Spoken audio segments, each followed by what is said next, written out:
Hi there, in this tutorial I'm going to show you how to go about completing your English 4 Async 1.30. This is the part where you get to plan out your story on the parts of a plot diagram. So remember that your narrative task is to write a first-person narrative in which you retell the story from Parson Hooper's, the minister's perspective, presenting events and details from his particular point of view. Remember that in class we stated and we inferred through D-date that Parson Hooper is a person that doesn't seem to care about what other people have to say about him. He is a pot stirrer, so to speak. He probably wants to teach the townspeople and his parishioners. Parishioners is another name for churchgoers. A lesson on not judging others, not being so quick to judge based on a person's appearance. So he seems to be a person that does not mind being an outsider. Okay, so always keep in mind the character's personality when you're trying to take on their point of view, because that's going to affect the whole story, right? If you have a shy character, the character's not going to jump on a table and dance. If you have a character that is afraid to stand up to others, he's not going to act like Parson Hooper, right? But Parson Hooper is not afraid. So as a reminder, here are the parts of a plot diagram: the exposition, rising action, climax, falling action, and resolution. And I placed these same exact labels on this chart only because in a Google Doc you can't actually write inside an image. So all of these parts are right here, color coded: exposition, rising action, climax, falling action, and resolution. In the exposition, what is the setting, characters, and conflict? It should stay the same as the original story. So you would actually literally write, setting, let me get this font fixed. It'll be fixed on yours right away, so you don't need to worry about this. But setting, not modern day, olden days perhaps. You don't need to have a specific year. Just know it's not modern day. No one should be using a cell phone. That's important. Then characters, townspeople, sexton. He's the church helper. That's the name for sexton. And Parson Hooper. He is the minister, the pastor.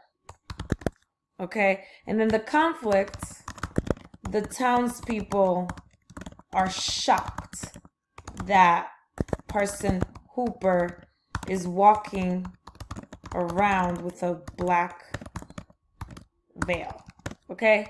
That's the main problem.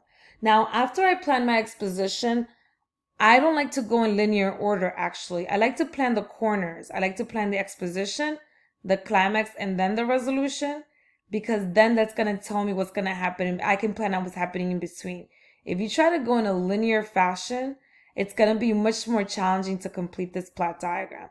So then in the climax, this is the most tense part of the story. The conflict is at its highest point. This is up to you. What do you want to be the most tense part of the story, like the most shocking part of the story? Is it that maybe now when you're retelling a story from a character's perspective, you don't want to add in any crazy things, because remember, this is a retelling. You're not finishing the ending. You're retelling everything in the story. In the most exciting part, this is when like Parson Hooper is at the pulpit and he is preaching and with a black veil as if nothing is happening. So here, Parson Hooper is preaching in front of his congregation as if nothing is happening. Meanwhile, everyone is staring at him in shock. Okay? And you might be wondering, where in the story is this? If you go back to the assessment, it's where he said he seemed not fully to partake of the prevailing wonder till Mr. Hooper had ascended the stairs, meaning like the stairs to the pulpit, and showed himself in the pulpit face to face with his congregation except for the black veil. That mysterious emblem was never once withdrawn, like he never took off the black veil. It shook with his measured breath as he gave out the psalm. It threw his obscurity between him and the holy page as he read the scriptures, and while he prayed, the veil lay heavily on his uplifted countenance. So there. So now you need to plan. If I were you, I would plan the ending How is the story going to end? Remember, you're retelling the story, so you're not going to end in a different way than it ends over here. Okay? And it doesn't end in a big way. He's still like giving a speech or whatever, but it just ends like with a reflection of like, you know, the minister was just wearing the veil. He didn't care. So like, how is your story going to end? What's going to happen between this part and this part? You need to list at least 2 to 3 events. And then what happens between your climax and your ending? Here, you just need to list 1 event. So go ahead and plan out your story. This is going to help you write your story tomorrow so much faster.